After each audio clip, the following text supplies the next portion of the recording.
आप सभी का स्वागत है हमारे इस ग्रंथियन की पुस्तक जो कि पहली पत्री है पौलुस की, उसको सीखने में।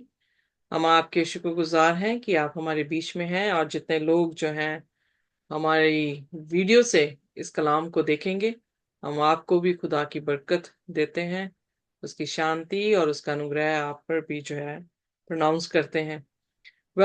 हम जो है पहला करंथियन जो है वो पढ़ रहे हैं। बहुत ही खूबसूरत ये पत्री है।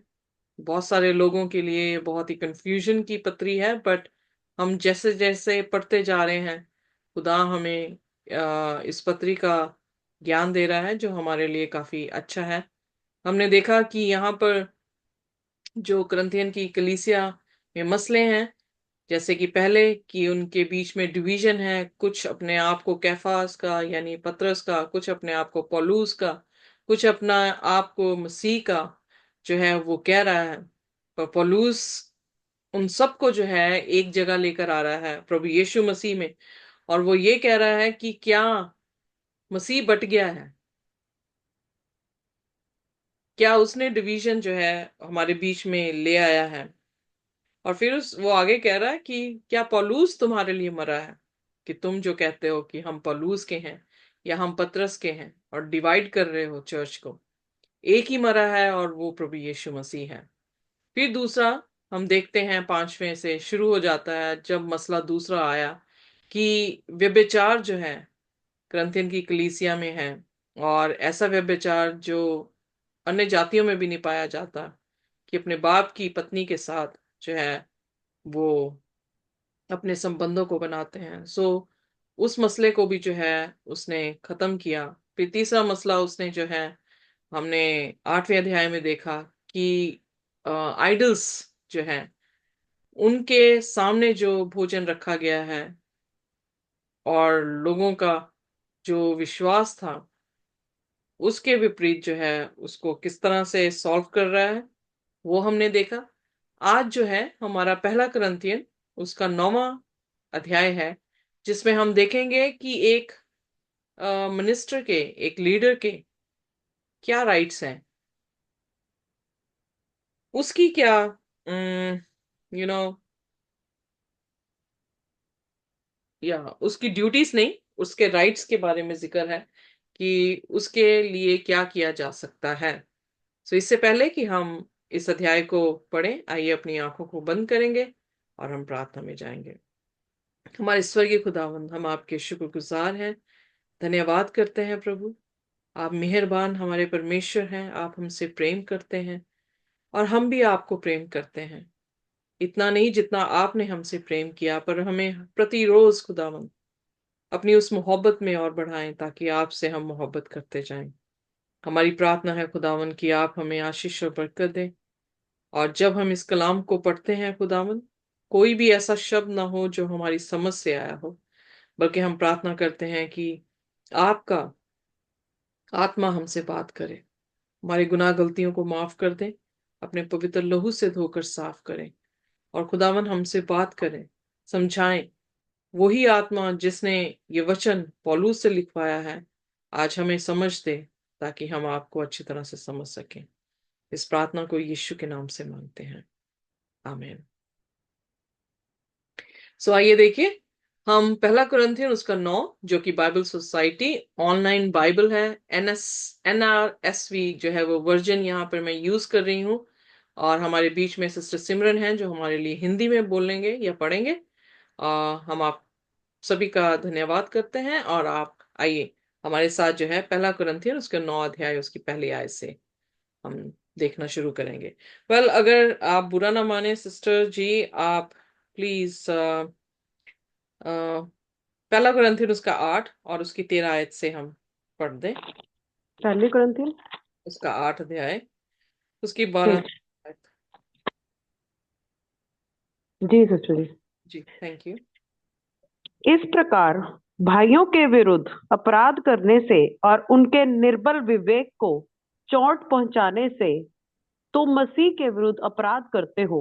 इस कारण यदि भोजन मेरे भाई को ठोकर खिलाए तो मैं कभी किसी रीति से मांस ना खाऊंगा, ना हो कि मैं अपने भाइयों के लिए ठोकर का कारण बनूं। सो हम ऑलरेडी 8वें अध्याय में जो है सीख चुके हैं कि जो भी भोजन हम खाते हैं, जो भी आइडल के सामने भोजन रखा जाता है, और कुछ लोग जो हैं इस कलीसिया में खाते थे, पर पौलुस ने बताया कि आप जो हैं वो जो कमजोर हैं उनके लिए जो है आप ठोकर का कारण बनते हैं। सो यहाँ पर क्योंकि ये लेटर है, कंटिन्यूस चलती है, इसलिए हम पीछे से थोड़ी सी रिवीजन करते हुए अगले जो है वो सबक में जाएंगे कि आखिरकार जब वो आइडल्स की बात कर चुका, अब वो आगे उनसे क्या बातें करता है और कैसे जो है अपने राइट्स के बारे में बताता है। सो आइए अब पढ़े 9वां और उसका पहला वचन। क्या मैं स्वतंत्र नहीं? क्या मैं प्रेरित नहीं? क्या मैंने यीशु को, जो हमारा प्रभु है, नहीं देखा? क्या तुम प्रभु में मेरे बनाए हुए नहीं? ओके, सो यहाँ पे वो प्रश्न पूछ रहा है कि क्या मैं स्वतंत्र नहीं हूं। सो इसका मतलब कोई ऐसा भी मसला है जिसमें वो स्वतंत्र वो नहीं समझ रहे करंथियन की कलीसिया उसको, जो ये प्रश्न पूछा जा रहा है। कई जो है हमारे जवाब हमारे सवालों में ही मिल जाते हैं कि आखिरकार ये प्रश्न क्यों किया गया। कि अगर हस्बैंड और वाइफ में कभी भी आप देखेंगे कि डिसएग्रीमेंट होती है, तो उनकी कंप्लेन्स में आपको जो है उनकी समस्या पता लगती है। सो यहां पर भी एक तरह से वो जब प्रश्न पूछ रहा है, तो यहां से दिखता है कि कुछ मसला है जिसके कारण जो है वो उनसे ये प्रश्न पूछ रहा है कि क्या मैं स्वतंत्र नहीं, यानी कुछ फोर्स कर रहे हैं उस पर कि जिस कारण ऐसा पूछा गया। फिर वो कह रहा है क्या मैं प्रेरित नहीं, क्या मैंने मसीह को देखा नहीं, या क्या are you not my work, क्या मेरे काम, मतलब कहने का अर्थ यह है कि उसने उनकी जो है वो सेवा की है और आज जो है वो मसीह है, एक कलीसिया के रूप में है। सो आइए देखिए दूसरे वचन में। यदि मैं दूसरों के लिए प्रेरित नहीं, तो भी तुम्हारे लिए तो हूं, क्योंकि तुम प्रभु में मेरी प्रेरिताई पर छाप हो। तो यहां पर वो कह रहा है चाहे मैं दूसरों के लिए प्रेरित ना हूं, पर मैं तुम्हारे लिए हूं। वेल, हम जानते हैं कि किस प्रकार से पौलुस को यीशु मसीह ने बुलाहट दी और किस तरह से उसे ये कमीशन दिया गया कि वो अन्य जातियों में जो है वो यीशु मसीह का प्रचार करेगा। सो कुरिन्थियन की कलीसिया जो है वो अन्य जाति की कलीसिया है। सो यकीनन है कि उसे कमीशन दिया गया है, जैसे उसे कमीशन दिया गया है वैसे ही वो इन लोगों का क्या है, प्रेरित है। यहूदी कौम को पतरस प्रचार कर रहा था, पर गैर जातियों को पौलुस ने जाकर जो है वो प्रचार किया है। सो इसलिए जो अपोस्टलशिप की जो सील है वो इनमें जो है वो पूरी होती है, क्योंकि यहाँ पर वो ये लोग सील्ड हैं इस बात के कि उनका प्रेरित पौलुस है। अब तीसरे वचन में। जो मुझे जांचते हैं उनके लिए यही मेरा उत्तर है, क्या हमें खाने पीने का अधिकार नहीं? हम्म। सो इसका मतलब उस पर दोष लगाने वाली कोई बात कर रहे हैं कौन?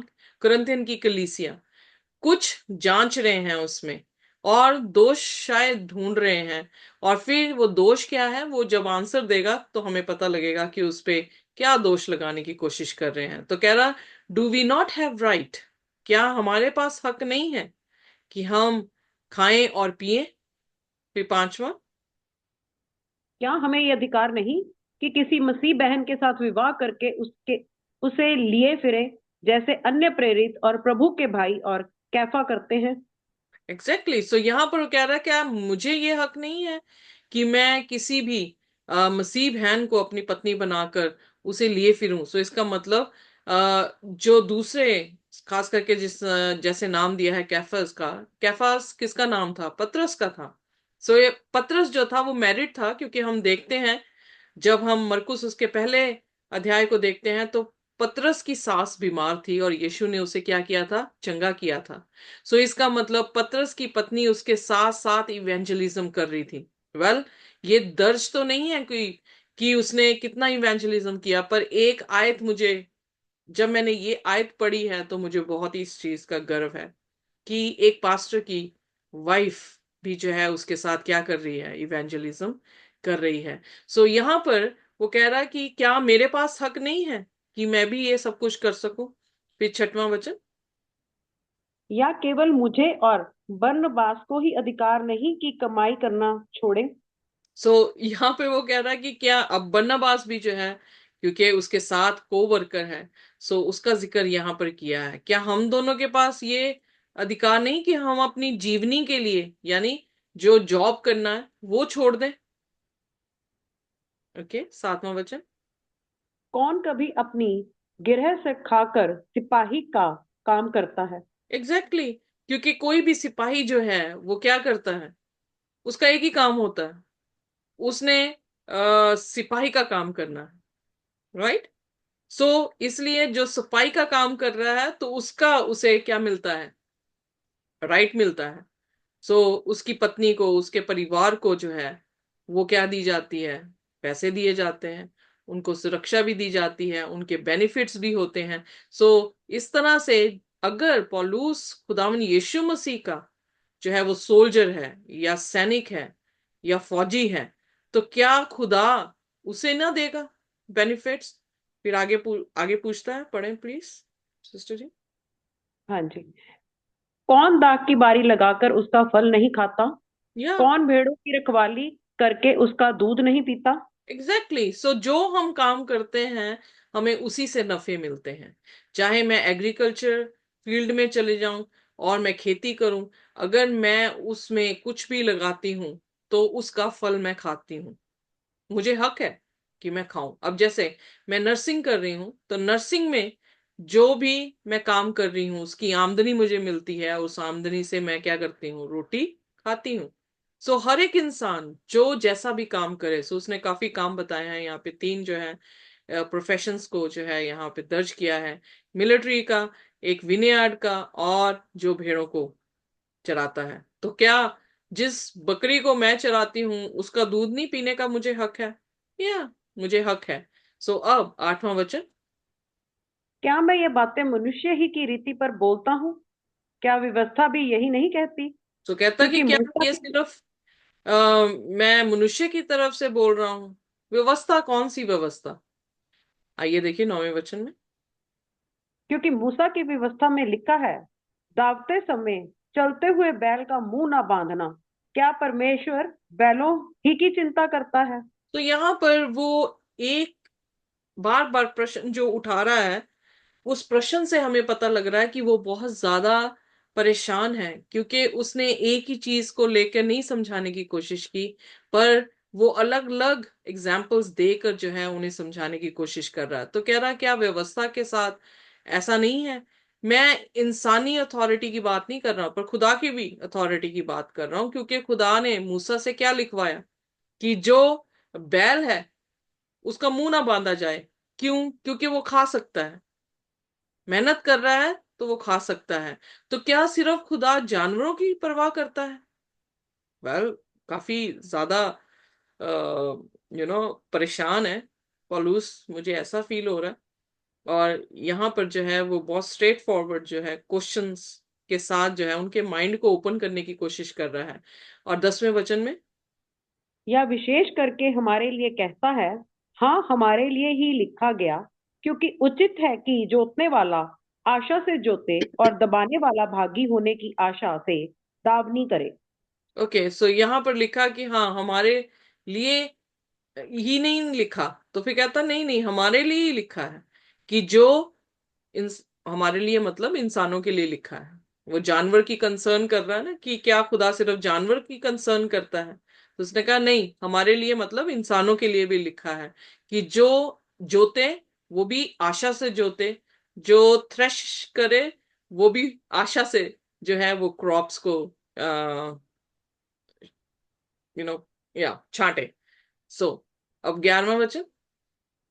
अतः जब कि हमने तुम्हारे लिए आत्मिक वस्तुएं बोई, तो क्या कोई बड़ी बात है कि तुम्हारी शारीरिक वस्तुओं की फसल काटें। ओके, आगे बढ़ दे। जब दूसरों का तुम पर ये अधिकार है, तो क्या हमारा इससे अधिक ना होगा।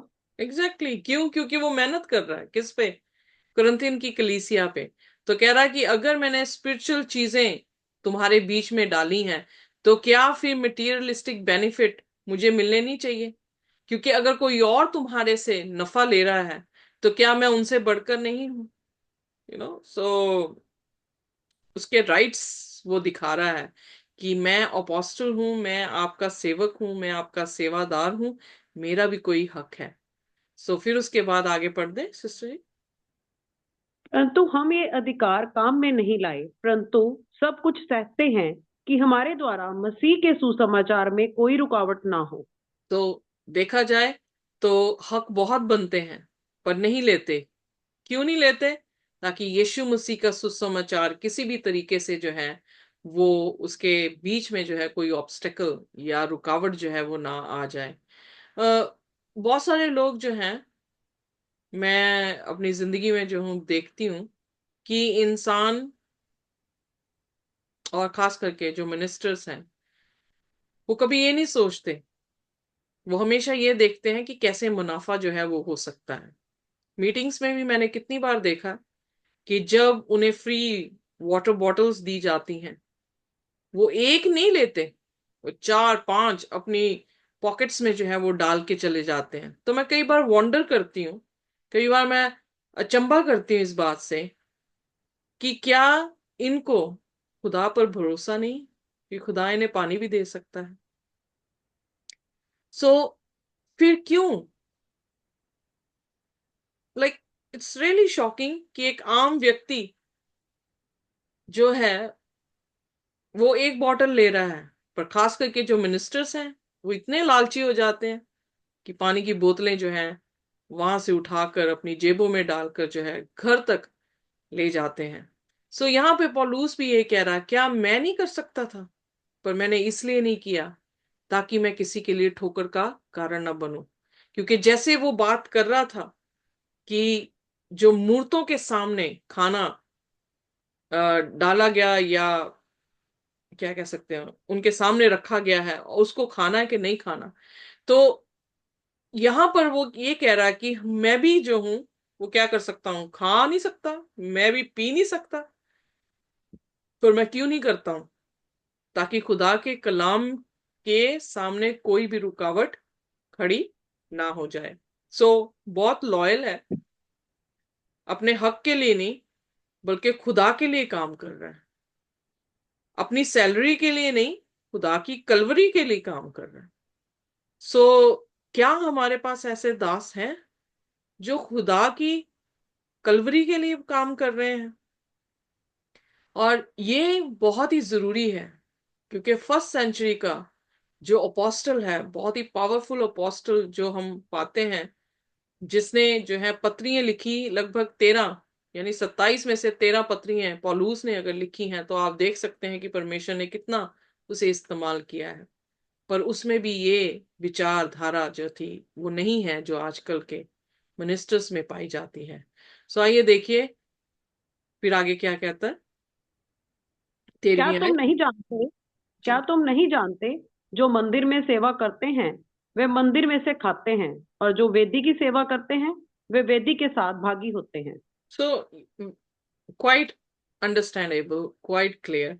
मुझे यहाँ पे ज्यादा संकेत देने की या ज्यादा इलेबोरेट करने की जरूरत नहीं है, क्योंकि जो मंदिर में, क्योंकि ये खुदा ने क्यों कहा हम सबको कि हम अपनी दहेज की जो है खुदा के घर में लेकर आए, तो उसने कहा मलाकी की पुस्तक में, तुम अपनी दहेज की मेरे पास लेकर आओ ताकि मेरे घर में क्या हो, भोजन हो। उसके घर में कौन काम कर रहे हैं?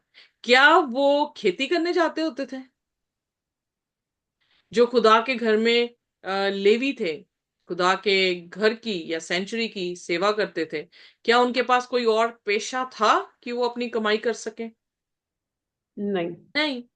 तो इसलिए जो दान पात्र खुदा के घर में आता था, तो कौन था जो उस दान पात्र से या उस खाने से जो है जिनका पेट भरा जाता था? इट्स नॉन एल्स, लिवाइट्स, जो लेवी थे, जो परमेश्वर के दास थे। सो इसलिए वो राइट कह रहा है कि क्या खुदा के मंदिर में काम करने वाले जो है खुदा के मंदिर से नहीं खाते हैं? क्या खुदा की वेदी पर जो मेमना रखा जाता था प्रीस्ट खाता था? यू नो सो कुछ फेस्टिवल्स थे जहां पर प्रीस्ट को वो खाना पड़ता था। सो इसलिए कह रहा 14वीं आयत में इसी रीति से प्रभु ने भी ठहराया है कि जो लोग सुसमाचार सुनाते हैं उनकी जीविका सुसमाचार से हो। एग्जैक्टली सो यहाँ पर जो है, जो सेवकाई कर रहे हैं उनकी जीविका कोई और दूसरे काम से नहीं होनी चाहिए, बल्कि उनकी जीविका कहाँ से निकलेगी? उनके सुसमाचार सुनाने से। जो दान पात्र कलीसिया उस दास को, खुदा के दास को देती है, उससे जो है वो अपने घर की रोटी जो है वो चलाएगा। पर अगर वो ना दे, इंग्लैंड में कोई नहीं दान देता, नो वन गिव्स, ओके। सारे जो है वो चर्च में डालते हैं। पर किसी, अगर पास्टर जो है वो घर में, वेल मेरे चर्च में तो ऐसे, अगर इवन पास्टर अगर विजिट करने गए हैं तो वो जो है वो दान नहीं देते हैं, वो चर्च में आकर जो है वो दान देते हैं। सो अगर हमें दान ना मिले तो क्या हम इस सुसमाचार के काम को कंटिन्यू कर सकेंगे कि इसे छोड़ देंगे? प्रश्न उठता है। सो यहाँ पे वो क्या कह रहा है कि परमेश्वर ने तो ये कहा है कि जो सुसमाचार सुनाए उसमें से उसको रोटी जो है वो खाने को मिले। 15वीं आयत। परंतु मैं इनसे इनमें से कोई भी बात काम में ना लाया, और मैंने ये बातें इसीलिए नहीं लिखी कि मेरे लिए ऐसा किया जाए, क्योंकि इससे तो मेरा मरना ही भला है कि कोई मेरे घमंड को व्यर्थ ठहराए। Exactly exactly। जब याद है आपको कि हमने उत्पत्ति में पढ़ा था, जब इब्राहिम लूत को बचाने के लिए निकला और बहुत सारा धन दौलत जो थी रिकवर करके आया था, तो लोगों ने उससे कहा कि पैसा तू रख ले, पर लोग हमारे, क्योंकि सदोम का राजा कहने लगा कि पैसे तू रख ले जो लूट के लेकर आया, पर मेरे लोग जो है मुझे दे दे। तो इब्राहिम ने क्या कहा? इब्राहिम ने कहा मैं पैसा भी नहीं लेता, मैं सुई और धागा तक नहीं लेता, क्योंकि कोई ऐसा ना कहे कि हमने इब्राहिम को क्या बनाया है, अमीर बनाया है। वाह। और यहां पर पौलुस भी वैसी फितरत रख रहा है। उसने क्या कहा यहां पर पौलुस ने? कि हक तो उसका बनता है, पर वो चाहता नहीं कि कोई इस बात पे घमंड करे। आइए दोबारा पढ़ दें प्लीज, 15वीं आयत। परंतु परंतु मैं इसमें से कोई भी बात काम में ना लाया, और मैंने ये बातें इसीलिए नहीं लिखी कि मेरे लिए ऐसा किया जाए, क्योंकि इससे तो मेरा मरना ही भला है कि कोई मेरे घमंड को व्यर्थ ठहराए। तो वो घमंड उसका घमंड किस पे था जो व्यर्थ परमेश्वर। ठहरेगा? एग्जैक्टली। यू नो, इब्राहिम का घमंड किस पे था? खुदावंद पे था। और वो घमंड किसी को नहीं देना चाह रहा था, वो खुदा की महिमा किसी को नहीं देना चाह रहा था, वो पैसा इस तरह से नहीं लेना चाह रहा था। वो चाहता था कि खुदा मुझे दे। और इस तरह से एक क्रिश्चियन जो है, आज के टाइम के क्रिश्चियंस जो है वो होने चाहिए। किसी भी तरीके से, गलत तरीकों से पैसे की नहीं, नहीं, बल्कि कैसे? खुदा में हर स्थिति में आनंदित होते हुए, खुदा में मगन होते हुए, खुदा उन्हें प्रोवाइड करता है, इस विश्वास को रखते हुए। जैसे मैंने कहा कि कुछ पास्टर्स मैं देखती हूँ कि water bottles, what are they, पानी की बोतलें क्या है? कुछ भी नहीं। पर उन पर भी मर पड़ते हैं। और वहां जो इंसान मिनिस्टर नहीं है, जो इंसान खुदा का खादिम नहीं है, अगर वो उनको देखे तो क्या सोचेगा? अच्छी टेस्टमनी है कि बुरी टेस्टमनी है? बुरी। बुरी टेस्टमनी है। और टेस्टमनी बुरी क्यों है? क्योंकि मेरे जैसा व्यक्ति, जो कि ले मेंबर है, कोई प्रीचर नहीं है, मेरे जैसा व्यक्ति क्या सोचेगा कि क्या इनको खुदा पर भरोसा नहीं, कि खुदा इनको पानी भी देगा? यू नो, सो हमारे actions speaks louder than our words. हमारे शब्दों से भी ज्यादा गूंज कर हमारे एक्शंस बोलते हैं। वो एक्शन ये बताता है कि दे आर ग्रीडी, लालची हैं, और खुदा पर भरोसा नहीं करते हैं। So that's sad, it's very sad. मुझे याद है कि एक बार पास्टर जो है वो घर पे आए और खाना परोसा गया, और खाने में जो थे सब वेजिटेबल्स थे, दाल थी, सब्जियां थी, दही था। बट जब उन्होंने ढक्कन उठा के देखे तो उन्होंने उन्होंने कहा, वेल, कोई बात नहीं अगर दुआ नहीं भी करते, क्योंकि इसमें मुर्गा नहीं है, लाइक नॉन वेजिटेरियन फूड नहीं है। So was it good? क्या वो अच्छा था? मेरे लिए एज अ ले मेंबर सुनना बहुत ही अजीब था। हंस के बोल रहे थे, जैसे पंजाबी जो है मजाक करते हैं, but that was not a right act. और ना ही वो अच्छे शब्द थे, ना ही अच्छा जो था उनका लहजा था। क्या खुदा बरकत देगा ये देखकर कि मेज पर बहुत एक्सपेंसिव चीजें हैं या बहुत चीप चीजें हैं? नहीं, खुदा बरकत देगा हमारे खाने पर जैसा हमारा विश्वास है। सो ये हमें सीखने की जरूरत है पौलुस से, कि पौलुस उसने अपने हक नहीं लिए क्योंकि उसका भरोसा किस पे था? खुदावन यीशु मसीह पर। हमारा भी भरोसा यीशु मसीह पर होना चाहिए। अगर हमारा कलाम सुनाना हमारी अपनी बेनिफिट्स के लिए है तो कर्ज है हमारे पर। अगर आज मैं भी प्रचार करती हूँ और मेरी अपनी जाति कुछ ग्रीडीनेस है, या मैं अपना नाम शोहरत या किसी तरह से भी मैं खुदा का कलाम लेकर जा रही हूँ, तो मैं ये कहूंगी कि खुदा की कर्ज मेरे पर आए, क्योंकि मेरी कोई भी ऐसी तवज्जो नहीं है जिससे मैं ये खुदा का कलाम सुना रही हूँ कि मेरा नाम ऊंचा हो। मैं सिर्फ कलाम सुना रही हूँ क्योंकि मैं प्रभु से प्रेम करती हूँ, और जो गलत प्रचार किया जा रहा है उसको मैं सिर्फ सफाई से, अच्छाई से और सच्चाई से लोगों तक पहुंचाने की कोशिश कर रही हूँ। 16वां वचन जो है इस तरह से कहता है, आइए देखिए। यदि मैं सुसमाचार सुनाऊं तो मेरे लिए कुछ घमंड की बात नहीं, क्योंकि यह तो मेरे लिए आवश्यक है। यदि मैं सुसमाचार ना सुनाऊं तो मुझ पर हाय। Wow, beautiful. आई थिंक हम सभी को ये चीज कहनी चाहिए कि हम सुसमाचार सुना रहे हैं तो ये नहीं कि इसमें मुझे घमंड है। No, that's my duty. ये मेरा कर्तव्य है। एक नर्स का कर्तव्य क्या होता है? कि पेशेंट को जो है वो सही दवाई जो है वो दी जाए। अगर नर्स सही दवाई दवाई ना दे पेशेंट को, तो क्या पेशेंट ठीक हो सकेगा? नहीं। सो अगर हमें खुदा का कलाम पता लग गया है तो हम क्या बन गए हैं? नर्सेस कहाँ से आई हैं? माँ, सबसे पहली जो नर्स है वो माँ है, घर की माँ है। उसी तरह से हम जो हैं घर से अपने परिवारों को बचाने की जो है वो कोशिश करते हैं। हम उनकी देख रेख जो है वो करते हैं। से ये हमारी ऑब्लिगेशन है, ये हमारी ड्यूटी है। इसमें कोई हमने बहुत बड़ा तीर नहीं मार लिया कि हम परमेश्वर का कलाम सुना रहे हैं। ये मेरी जाति ड्यूटी है, क्योंकि मुझे खुदा यीशु मसीह ने बचाया है। मैं दूसरों को उसी सुसमाचार से, सत्य के सुसमाचार से जो है बचाने की कोशिश कर रही हूँ। पर कहता, अगर हम नहीं कर रहे हैं तो हम पर क्या है? हाय। क्योंकि हमने वो चीज की नहीं जिस चीज के लिए हमें बुलाया गया है। पत्रस, पहला पत्रस उसका पहला अध्याय उसकी 15 आयत कहती है, हमें बुलाया गया है ताकि हम पवित्र हों। जब हम 28 मती की 28 उसकी 19 20 21 को देखते हैं तो खुदा ने हमें बुलाया है ताकि एक कमीशन के साथ हमें भेजा जाए कि जाकर जगत में सुसमाचार सुनाओ। पुत्र, पिता, पुत्र, पवित्र आत्मा के नाम से लोगों को बपतिस्मा दो। जो कुछ मैंने तुम्हें सिखाया है वो चीजें तुम्हें उनको भी सिखाओ। खुदा ने एक कमीशन दिया है हमें जिन्होंने विश्वास किया है। पौलुस भी हमारे जैसा ही है। पौलुस हमारे से बढ़कर नहीं है पर हमारे जैसा ही है। उसे भी कमीशन दिया गया था। बस फर्क इतना है कि उसने कमीशन सीरियसली लिया है। वो इस बात में घमंड नहीं कर रहा कि वो प्रचारक है।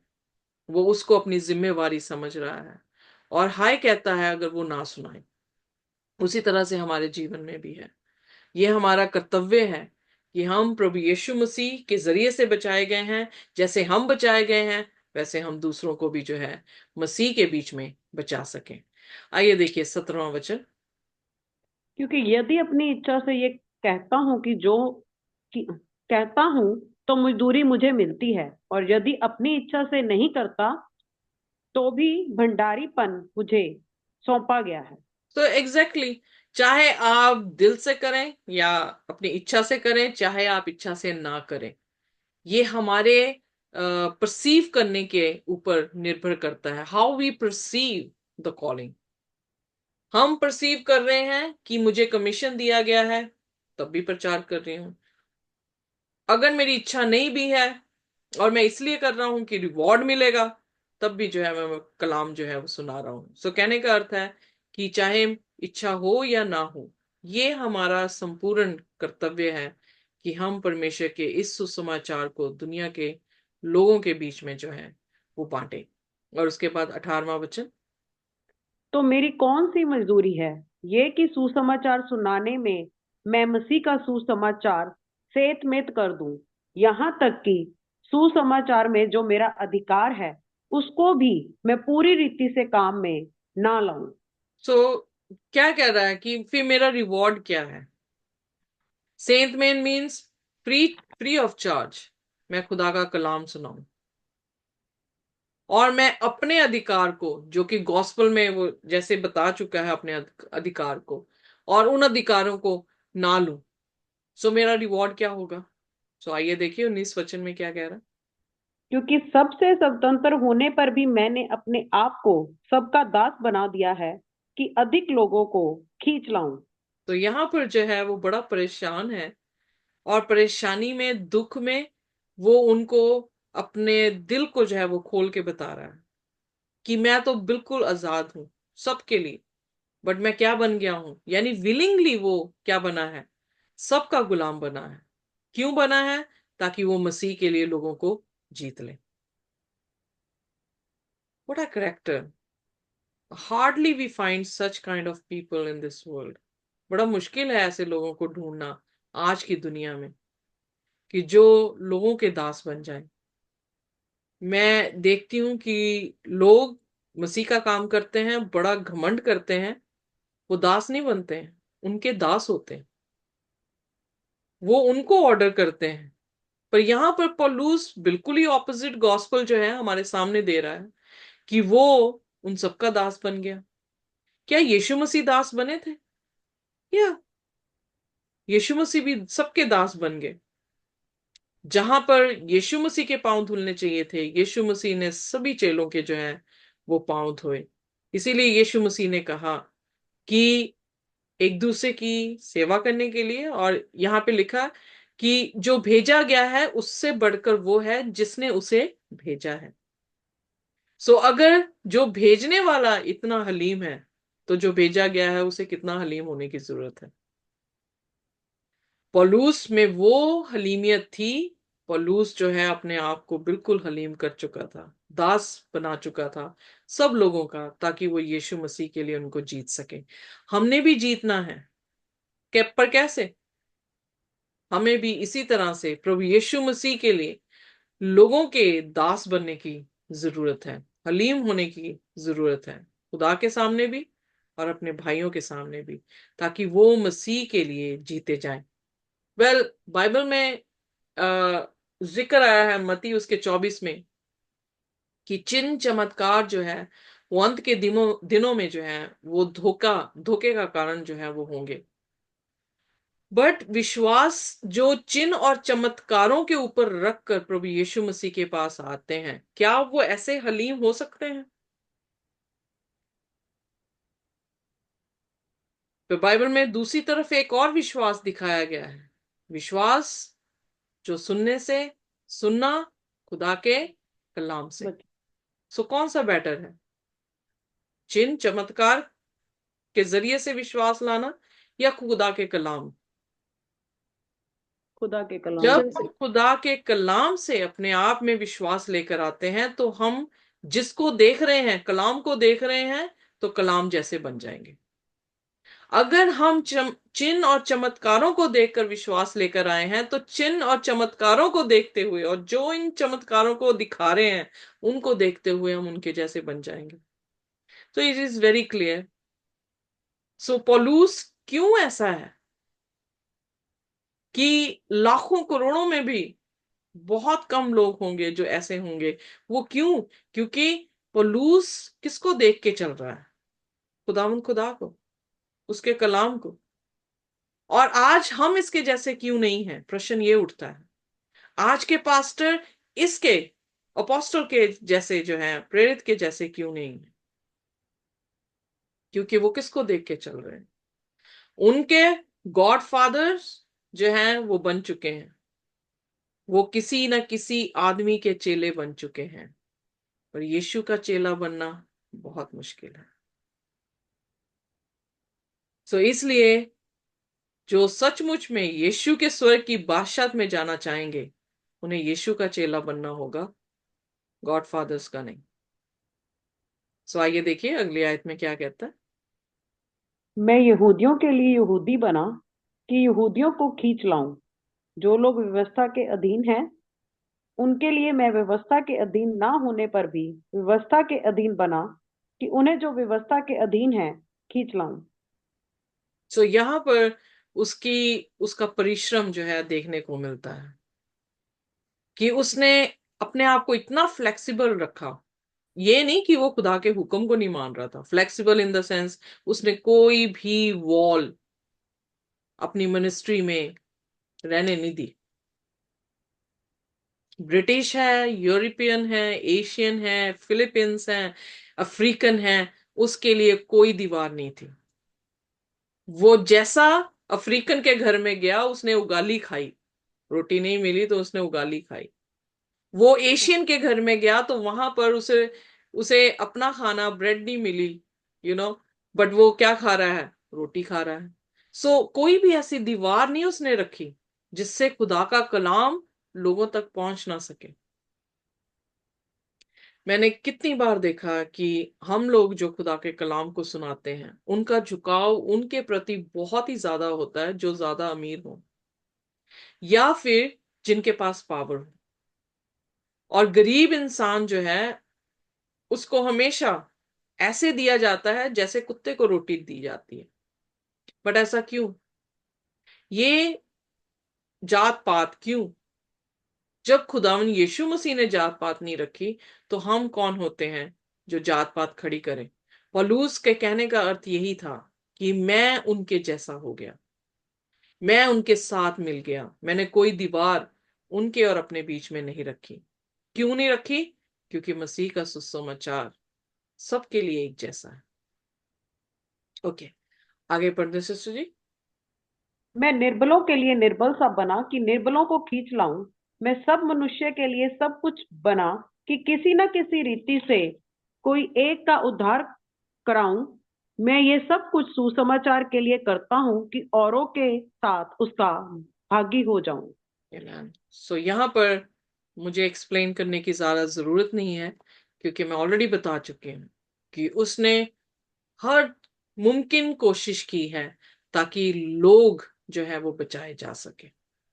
क्या हम कोशिश कर रहे हैं? क्या हमारी मिनिस्ट्रीज, जो इस दुनिया में बहुत सारी बड़ी बड़ी मिनिस्ट्रीज हैं, वो कोशिश कर रही हैं? क्या वो घरों में जा जाके लोगों के साथ प्रार्थनाएं कर रही हैं कि लोग उनके पास आ रहे हैं? यीशु मसीह के पास लोग आते थे, पर यीशु मसीह हमेशा मोबाइल रहा है।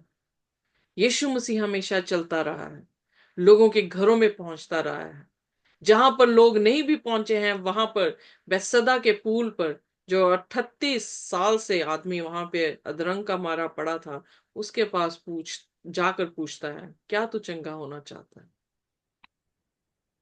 Look at the love, look at the ministry of Jesus and his apostles. कभी ध्यान तो दें खुदा के वचन में कि आखिरकार खुदा के लोगों ने कैसे सेवकाई की है और आज हम कैसे कर रहे हैं। कंपेयर तो करें तो पता लगेगा कि हम कहीं ना कहीं पर गलत हैं। सो इसलिए जब हम सेवकाई कर रहे हैं तो हर मुमकिन कोशिश की जाए ताकि खुदा में एक जन तो बच जाए, क्योंकि कंपटीशन इतना ज्यादा हाई है कि एक जन भी बच नहीं रहा, एक जन भी अपना दिल नहीं खोल रहा। सो कह रहा है एक तो बच जाए, मैंने इतनी कोशिश की है। वेल आइए देखिए आगे क्या कहता है। क्या तुम नहीं जानते कि दौड़ में दौड़ते सब ही हैं परंतु इनाम एक ही ले जाता है। तुम ये कौन? वैसे ही दौड़ो कि सॉरी जीतो। सॉरी सॉरी सिस्टर जी, कौन सी वर्ष में आप? 24। Very fast. ऑलराइट। सो हाँ जी, पढ़ दे फिर दोबारा से, थैंक यू। क्या तुम नहीं जानते कि दौड़ में तो दौड़ते सब ही हैं, परंतु इनाम एक ही ले जाता है। तुम वैसे ही दौड़ो कि जीतो। सो यहाँ पर अब उसने जो है दौड़ के बारे में बात की है। उसने एग्जाम्पल जो है यहाँ पर दौड़ने का दिया है, तो इसका मतलब हम सब दौड़ रहे हैं, पर इनाम कौन लेकर जाएगा? सिर्फ एक। जब हम दौड़ते हैं तो एक ही जन इनाम लेकर जाता है। तो फिर हमें दौड़ना कैसा है? आप अपने हम जो मर्जी अपने बाजे बूजे बजाते रहें, हमारी प्रार्थनाएं, हमारे बाजे, हमारी ढोलकी, हमारे छाने, हमारे हमारे अलग अलग एक्टिविटीज चर्च में मायने नहीं रखती, क्योंकि हमें दौड़ना किस तरीके से है? ताकि हम जीत सकें। मसीह की चाल। या पर हमें दौड़ना इसलिए ताकि हम जीत सकें। अगर हमारे बाजे बजाने, हमारी चीजें करनी खुदा को ना भाई, तो क्या हम जीत पाएंगे? नहीं। तो इसका मतलब अक्ल की जरूरत है, हमें समझ की जरूरत है, और वो खुदा से डरने पर ही समझ आती है, क्योंकि खुदा का खौफ करना बुद्धि का आरंभ है। सो अगर हम खुदा का डर नहीं कर रहे, तो बुद्धि नहीं आएगी। बुद्धि नहीं आई, हम नहीं समझ पाएंगे कि हम दौड़ कहाँ रहे हैं। बहुत बार आप देखेंगे कि जब रेस में बच्चे जो हैं वो खड़े होते हैं करने के लिए, दौड़ने के लिए, तो कुछ लोग जो हैं, कुछ बच्चे ऐसे होते हैं जो बहुत शरारती होते हैं, और वो अपनी शरारतों में जो है वो बिजी होते हैं। कुछ ऐसे होते हैं जो दूसरों को टीज करने में बिजी होते हैं। कुछ ऐसे होते हैं जो यू नो जो भाग ही नहीं पा रहे हैं, मतलब फिजिकली उनका जो है वो प्रॉब्लम होता है कि उनको भागना नहीं आता, जैसे कि मुझे भागना नहीं आता। बट कुछ ऐसे होते हैं जो जीतता है, और वो जीतता क्यों है अगर आप उससे पूछें, तो वो यही बताएगा कि उसकी प्रैक्टिस होती है। उसने ये सीखा होता है कि उसने किसी की तरफ ध्यान नहीं देना, उसने अपने निशाने की तरफ जो है वो भागना है, और इसलिए वो जीत जाता है। हमारा निशाना क्या है? हमारी अपनी मिनिस्ट्रीज। हमारा निशाना क्या है? एक दूसरे को देखना, कौन कैसे है, कौन कैसा नहीं है। हमारा निशाना क्या है? हमारी मीटिंग ज्यादा अच्छी है दूसरों से, दूसरों की मीटिंग बहुत बकवास है। हम अन्य भाषा बोल रहे हैं, हमारे पास वरदान है, हम प्रोफेसीज कर रहे हैं, हम जो है चिन्ह चमत्कार कर रहे हैं। माय फ्रेंड्स, पौलुस तो कुछ भी नहीं ऐसा कर रहा। क्या पौलुस ने अपनी रेस जीती? जी। क्यों? यस। क्योंकि वो खुदा के कलाम के अनुसार दौड़ रहा है। जी जी। अगर रूल और रेगुलेशन को फॉलो नहीं करेंगे हम, तो हम क्या हो जाएंगे? हमारा फाउल हो जाएगा, हमें बाहर निकाल दिया जाएगा। जब हम रूल और रेगुलेशन के साथ, अपनी मेहनत, अपनी एक्सरसाइज के साथ, अपनी दृष्टिकोण को अपने गोल पर सेट करके जब भागते हैं, तो हम क्या कर सकते हैं? जीत सकते हैं। पर अदरवाइज नहीं जीत पाएंगे। फिर 25वीं आयत, आइए सिस्टर जी पढ़ दें। हर एक पहलवान सब प्रकार का संयम करता है। वह तो एक मुरझाने वाले मुकुट को पाने के लिए यह सब करता है, परंतु हम तो उस मुकुट के लिए करते हैं जो मुरझाने का नहीं। तो वो मुकुट कैसे मिलेगा, पता है हमें? विश्वास की दौड़ दौड़नी है। विश्वास की दौड़ दौड़नी है, पर किस पे विश्वास करना है? गॉड फादर्स पे? नहीं, प्रभु यीशु मसीह पे। प्रभु यीशु मसीह पे। और प्रभु यीशु मसीह कहाँ दिखेगा आपको? वचन में। बोलेगा, वचन से बोले। वचन में। सो वचन ही हमारा आधार है, वचन ही हमारी जिंदगी है, वचन ही हमारी रोटी है, वचन ही हमारा दीपक है। आमीन। अगर हम इस वचन को नहीं सुनेंगे, तो हम अपनी तैयारी कैसे जो है वो कर सकेंगे, और हम कैसे भागेंगे और जीत सकेंगे? इसलिए 26 आयत में वो कहते हैं, इसीलिए मैं तो इसी रीति से दौड़ता हूँ। परंतु लक्ष्यहीन नहीं। मैं भी इसी रीति से मुक्कों से लड़ता हूँ, परंतु उसके समान नहीं जो हवा पीटता हुआ लड़ता है। एग्जैक्टली। सो वही मैं कह रही थी कि अगर आप कहें कि हे प्रभु, मैंने आपके नाम पर दुष्ट आत्माएं निकाली थी, मैंने आपके नाम पर प्रोफेसीज की थी, और यीशु मसीह आपसे ये आके कह दे कि यह दुष्ट, मैं तुझे नहीं जानता, तो कैसा लगेगा कि इतना कुछ काम किया आपने पर खुदा ने आपको रिवॉर्ड नहीं दिया। तो इस तरह से है कि मुक्के आपने किस में मारे? हवा में जो है वो मार दिए। कहता मैं बिना एम के नहीं दौड़ता हूं, मेरा लक्ष्य है। मेरा लक्ष्य क्या है? मैं जीवन को पाऊंगा। मेरा लक्ष्य क्या है? कि मैं उस अ, जिंदगी के क्राउन को जो हूं वो पाऊंगा, ताज को मैं पाऊंगा। जब हमारा लक्ष्य खुदावन यीशु मसीह है, अगर खुदावन यीशु मसीह आत्मिक है, तो हमें आत्मिक होना पड़ेगा। अगर यीशु मसीह कलाम है, तो हमें भी कलाम बनना पड़ेगा। आमीन। आमीन। उसके बाद परंतु मैं अपनी देह को मारता कूटता और वश में लाता हूँ, ऐसा न हो कि औरों को प्रचार करके मैं आप ही किसी रीति से निकम्मा ठहरूं। तो वेरी वेरी इंपॉर्टेंट, मेरे लिए इट्स अ स्ट्रगल। मैं प्रचार कर रही हूं, मेरे प्रचार से शायद आप इस प्रचार को सुन के बच जाएं, पर अगर मैंने अपने आप को ही खो दिया, तो मेरे जैसा लानती इंसान कोई नहीं होगा। इसलिए वो क्या कह रहा है? मैं अपनी बॉडी को क्या करता हूं? पनिश करता हूं, मैं उसे गुलाम बनाता हूं। क्यों? कि मैं जब दूसरों को कलाम सुनाऊं, तो मैं खुद डिस्क्वालिफाइड ना हो जाऊं, मैं खुद नाश ना हो जाऊं। यीशु मसीह ने क्या क्या तुमने पाया? अगर सारी दुनिया तुम जीत लो और अपनी ही जान को खो दो, तो तुमने क्या पाया? ये सिर्फ मटेरियलिस्टिक वर्ल्ड की बात नहीं कर रहा, फिजिकल बात नहीं कर रहा, पर यहां पे पौलुस जो है वो आत्मिक बात भी हमें सिखाने की कोशिश कर रहा है। हमें दुनिया जीत के अपने आप को खोना पड़े, तो ये अक्लमंदी की बात नहीं है। हमें अपने आप को भी बचाना है और दुनिया को भी बचाना है, ये अक्लमंदी की बात है। आमीन। यहां पर 9वें अध्याय में हम ये देखते हैं कि पौलुस जो है उन्हें यही सिखा रहा है कि मेरे राइट्स थे, पर मैंने सब राइट्स को, जैसे उसने फिलिपियों उसकी 3 में कहा, मेरे मेरी सब उपलब्धियों को मैंने क्या मान लिया? कूड़ा मान लिया, ताकि मैं क्या पा सकूं? यीशु मसीह को पा सकूं। मेरा घमंड यीशु, मेरी दौड़ यीशु, मेरा निशाना यीशु। सो हमारी एक मसीही दौड़ में भी हमको भी यही दौड़ दौड़नी है, जैसे पौलुस ने दौड़ी है। अगर हम दौड़ पाए, तो हम एक दिन जरूर जिंदगी का ताज लेंगे। पर अगर हम पौलुस के जैसे नहीं दौड़े, तो फिर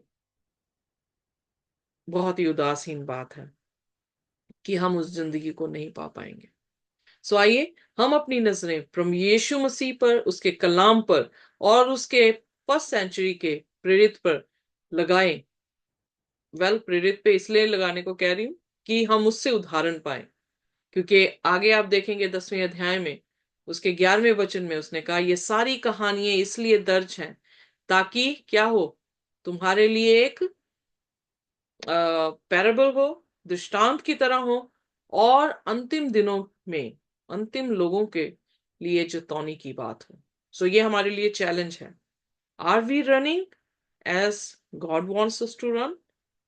क्या हम वैसे दौड़ रहे हैं जैसा परमेश्वर चाह रहा है, कि हम जो है बकवादी लोगों की तरह अपनी सोच और समझ से दौड़ रहे हैं, और जो हम जीत नहीं पाएंगे? अपने आप को एग्जामिन करें, परमेश्वर के अधीन हो जाएं, परमेश्वर से कहें कि वो आपको सिखाए। परमेश्वर हम सबको सिखाएगा और हम सब स्वर्ग की भाषा में जा सकेंगे। आमीन। आइए आमीन। सिरों को झुकाएं और प्रार्थना करेंगे। हमारे स्वर्गीय खुदावन, हम आपके निहायती शुक्रगुजार हैं, धन्यवाद करते हैं आपके इस कलाम के लिए जो आपके दास पौलुस ने उस कलीसिया के लिए और आज हमारे लिए भी लिखा है। हमने बहुत चीजें सीखी हैं खुदावन। हम धन्यवाद करते हैं कि आप हमसे बात करते हैं।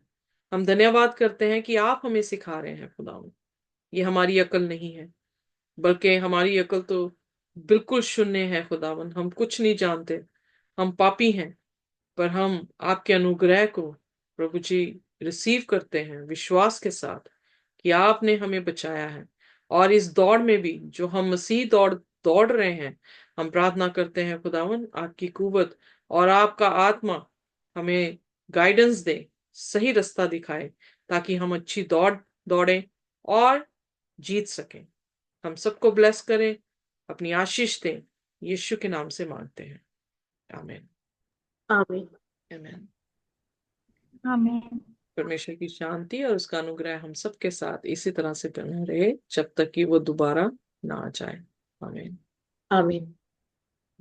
आमीन।